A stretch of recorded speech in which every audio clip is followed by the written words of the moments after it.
नमस्कार दोस्तों, आप सभी का स्वागत है हमारे YouTube चैनल JPCM पर। मैं self Saini Varma from NIT Agartala. हम लोग दो वेक्टर्स के बीच में एंगल निकालने का जो है मेथड देखने जा रहे हैं कि दो वेक्टर के क्रॉस प्रोडक्ट के हेल्प की मदद से हम लोग क्या करेंगे, दो वेक्टर्स के बीच का एंगल निकालेंगे। तो हमारा हेडिंग क्या रहेगा, angle between two vectors. Angle between two vectors.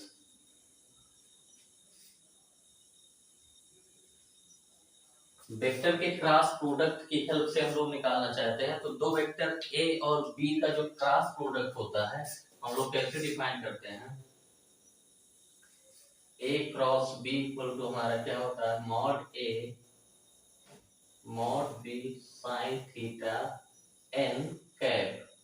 Theta क्या है, theta is the angle between vector A and vector B. और एन कैप हमारा क्या है, is a unit vector perpendicular to A and B both। दो vectors का जो हम लोग क्रॉस प्रोडक्ट डिफाइन करते हैं, vector product A cross B equal to mod A mod B sin theta n cap. तो इसमें एक टर्म हम लोग देखते हैं कि थीटा का आता है, जो एंगल दोनों वेक्टर के बीच का होता है उसका साइन। तो अगर हम लोग दो वेक्टर के बीच का एंगल निकालना चाहते हैं तो यहाँ से हम लोग देखें sin थीटा इक्वल टू हमारा क्या हो जाएगा। तो हम लोग दोनों साइड क्या करते हैं, ये दोनों साइड अगर इक्वल है तो दोनों साइड का मैग्नीट्यूड भी क्या होना चाहिए, इक्वल होना चाहिए। तो एक स्टेप हम लोग ऐसे कर लेते हैं कि A क्रॉस B का जो मैग्नीट्यूड हमारा क्या हो जाएगा, ये mod A mod B sine theta और ईटा कैप का मॉड हमारा क्या हो जाएगा, 1 हो जाएगा। यहाँ से हम लोग साइन थीटा इक्वल टू क्या पा गए, sine theta equal to A cross B का modulus upon mod A into mod B। ये हमारा क्या हो गया, दो वेक्टर A और B के बीच का एंगल है। तो दो वेक्टर A और B के बीच का एंगल थीटा हो तो थीटा का साइन यानी साइन थीटा इक्वल टू होता है A क्रॉस B का modulus upon mod A mod B। Theta is the angle between vector A and vector B। तो इस पे हम लोग एक क्वेश्चन करते हैं।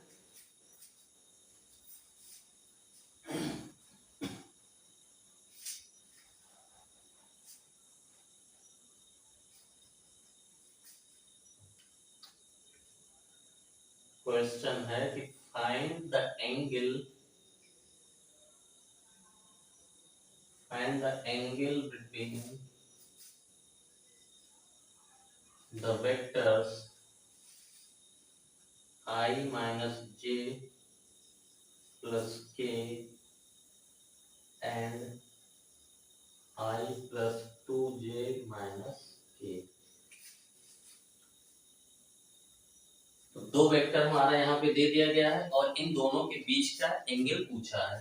तो हम लोग जानते हैं कि एक वेक्टर को हम लोग एज्यूम कर लेते हैं, क्या है a, ये क्या हो गया I माइनस j प्लस के, और एक वेक्टर को हम लोग एज्यूम कर लेते हैं b, I plus 2j minus k। अब हम लोग A क्रॉस B निकालना चाहते हैं। तो A क्रॉस B के लिए हमको डिटरमिनेंट मेथड पता है, I J के, I के नीचे दोनों वेक्टर के I के कोफिशिएंट, यहाँ पे 1 है, यहाँ पे भी क्या है 1 है, यहाँ पे क्या है -1, यहाँ पे क्या है 2 है, यहाँ पे सॉरी यहाँ पे J का कोफिशिएंट -1, यहाँ J का कोफिशिएंट 2, यहाँ पे K का कोफिशिएंट 1 और यहाँ पे K का कोफिशिएंट -1। इसको हम लोग एक्सपेंड करेंगे तो ये क्या हो जाएगा I इंटू ये, और ये खत्म हो जाएगा -1 इंटू -2 इंटू 1। तो इसको हम लोग ऐसे लिख देते हैं -1 into -1 -1 into 2 minus j into, अब ये खत्म हो जाएगा 1 इंटू -1 1 इंटू -1 -1 इंटू 1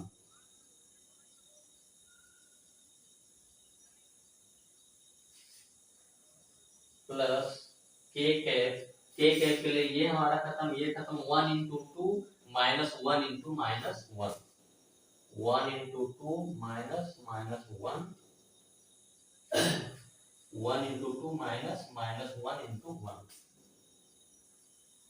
तो यहाँ से हमारा हो गया I -1 इंटू -1 1 हो गया, 1 -2 यानी -1 माइनस j, और ये -1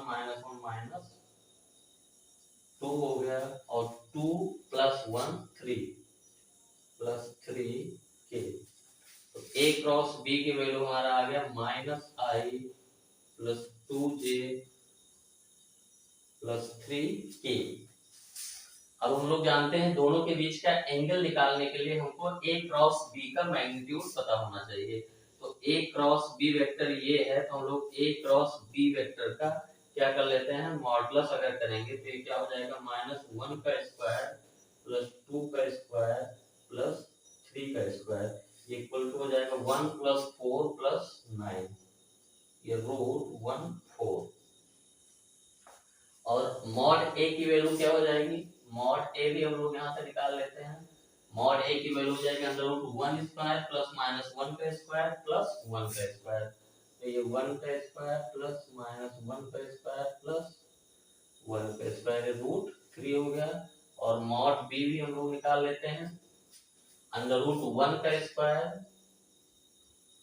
प्लस 2 का स्क्वायर प्लस -1 का स्क्वायर। तो ये 4 5 6, ये √6 हो गया। तो हम लोग अब जो है साइन थीटा जो है निकालेंगे, दोनों वेक्टर के बीच का एंगल साइन थीटा। ये क्या होगा, A क्रॉस B का modulus upon mod A mod B। तो ये हो जाएगा sine theta A cross B का मॉडुलस हमारा क्या है, √14, और मॉड A क्या है, √3, और ये क्या है, √6। तो ये हो गया √14 अपॉन √18 इक्वल टू हो गया ये 14 अपॉन 18 7/9। साइन थीटा की वैल्यू क्या आ गई, 7/9, theta equal to sine inverse √7/9। ये हमारा जो है दो वेक्टर के बीच में एंगल आ गया। तो अगर दो वेक्टर के बीच के एंगल का साइन पूछा हो, साइन थीटा की वैल्यू पूछी हो, तो हम लोग क्या करते हैं, क्रॉस प्रोडक्ट का यूज करते हैं। और डॉट प्रोडक्ट का यूज तब किया जाता है जब cos थीटा की वैल्यू या sin थीटा की वैल्यू पता हो, तो आप cos थीटा की वैल्यू भी निकाल सकते हैं।